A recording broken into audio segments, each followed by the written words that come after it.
Welcome, everyone, to the English Prep Podcast. Great to be here. Today, we're diving deep, really deep, into something super important if you're prepping for IELTS, particularly Writing Task 2. Yes, those agree-disagree essays. They definitely trip some people up. They really do. There's often that question, isn't there? Like, how strongly do I need to feel? How do I structure this thing? Exactly. It's not just a simple yes or no answer they're looking for. Right. And the way the question is phrased, that's a big clue. Like when it says, to what extent do you agree or disagree? That to what extent part is key. It's basically signaling that, you don't have to be 100% one way or the other. So a partial agreement is totally fine, maybe even good. Often, yes. Very effective. Examiners value well-supported opinions, maybe more than just really extreme views. Okay, so job number 1. Really read that question carefully. Understand the statement and the task. Precisely. And a good tip, maybe before you even form your opinion, is try putting the question into your own words. Just to check you've got it. Yeah, confirms you've properly understood the core issue before you start planning your answer. Makes sense. So once you understand it, then you choose your position. What are the main options there? Well, basically 3 paths. Yeah. You can fully agree, fully disagree, or, as we mentioned, partially agree. And when would you choose each one? Full agreement works well if you genuinely have, say, 2 strong, distinct reasons supporting the statement. Okay. And full disagreement, similarly, if your knowledge or viewpoint really pushes against it quite strongly. But what if it's more nuanced? You see points on both sides, maybe. Or you're struggling for 2 separate reasons for just one side? That's the perfect scenario for partial agreement. It lets you show you understand the complexity. How might that look? Like, give me an example. Sure. Say the topic is online education. You could partially agree by saying something like, well, you agree it's super important now and offers flexibility, but you still think face-to-face is vital. Maybe especially for younger kids' social skills. Got it. Acknowledging both sides. Okay, position chosen. Now, you said, don't just start writing. Please don't. Planning is absolutely essential. It might feel like you're wasting time in the exam. Yeah, under pressure. But honestly, spending maybe just 5 minutes planning, it saves you time later. It makes your essay so much clearer. So what's in that 5-minute plan? What should you actually do? Okay, first, just quickly brainstorm. Jot down ideas for and against the statement. Even if you plan to fully agree, thinking about the other side helps. How's that? It can actually strengthen your own argument because you show you've considered other perspectives. Then, pick your 2 strongest points that fit your chosen stance. Right, the 2 main pillars of your argument. Exactly. And for each one, quickly think, how will I support this? What's my example or explanation? Just a keyword or 2 is enough. Okay, point plus support idea. Yes. And then finally, try to draft your thesis statement. That one sentence, summing up your position and hinting at those 2 main points. That's the roadmap for the examiner, right? Precisely. And maybe just quickly note down your paragraph order. Intro, body 1, body 2, conclusion. Just helps keep you on track. A few keywords, too, you mentioned. Yeah, helps avoid repetition and keeps you focused on the core ideas for each paragraph. Let's talk structure then. You recommend a 4-paragraph approach, usually. Generally, yes. It works really well for clarity and development, which helps your cohesion and coherence score. So what's in each paragraph? Start with the intro. Yep, introduction first. Keep it fairly concise, maybe 40, 50 words. Your main jobs here are to paraphrase the question topic. Don't just copy it and state your clear position, your thesis statement. Sets the scene. Right. For body paragraph 1. Right. This is where you develop your first main reason. Aim for maybe 90 to 110 words. Start with a clear topic sentence stating that reason. Okay. Then explain why it's true, elaborate a bit. After that, provide a specific example to back it up. And finally, a little concluding sentence linking it back to your overall thesis. Explanation and evidence. Got it. And body paragraph 2 is similar. Exactly the same structure, just focusing on your second main reason. Topic, sentence, explanation, example, link back to the thesis. Again, around that 90, 110 word mark. And the conclusion. Give it short and sweet. Maybe 30, 40 words. Restate your overall opinion, use different wording from the intro, and briefly summarize your 2 main points. So no new information in the conclusion. No, definitely not. Just wrap things up clearly based on what you've already argued. Sticking to this structure helps ensure everything is developed properly. You mentioned the thesis statement being key. What makes one really strong? It needs to directly answer the question, the agree-disagree part, and it needs to give a clear preview of the 2 main arguments you'll cover in the body paragraphs. Yeah. It tells the reader exactly what to expect.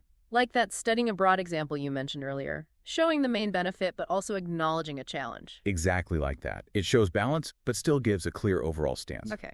Now, for developing those body paragraphs, you mentioned an acronym, PEAL. Yes, PEAL. It's a fantastic little tool to make sure your paragraphs are solid. It stands for point, explain, example, link. Okay, walk me through it. P is point.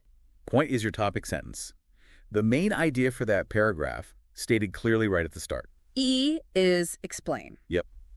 Elaborate on the point. Why is it true? Why is it relevant? Give a bit more detail. The second E must be example then. Correct. This is where you provide your evidence.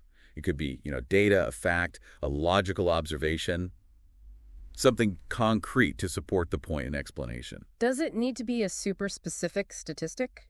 Not necessarily. It just needs to be relevant and plausible. Examiners won't fact-check minor details, but it should sound convincing and directly support your point. One good example per paragraph is usually enough. And L is link. Link back to your main thesis. Show how this whole paragraph, the point, the explanation, the example, supports your overall answer to the essay question. It ties it all together. So PEAL helps ensure depth, not just listing ideas. Exactly. Depth over breadth is key for a good score. Develop one argument well, rather than mentioning 3 or 4 superficially. Makes sense. And speaking of examples, you said they make arguments convincing. What kinds work well? A good mix, really. You can use public data, if you know some, according to recent figures, or historical facts. Historically, we've seen that.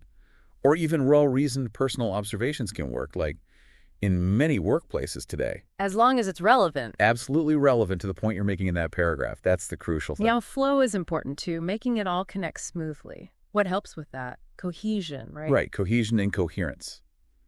Linking words and phrases are your best friends here. Those glue words. Like however, or furthermore. Exactly. For adding ideas.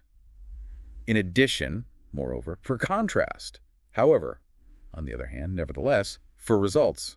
Therefore, as a result, consequently, for conditions, provided that unless. Should you try and use lots of different ones? Variety is good, yes. Avoid repeating the same linker over and over. And also, use referencing words like this, that, these, such issues, to refer back to ideas without repeating nouns. That also improves flow. Okay, let's talk vocabulary lexical resource. How can intermediate learners boost this for essays? Focus on topic-specific vocabulary, but also vocabulary for expressing opinions.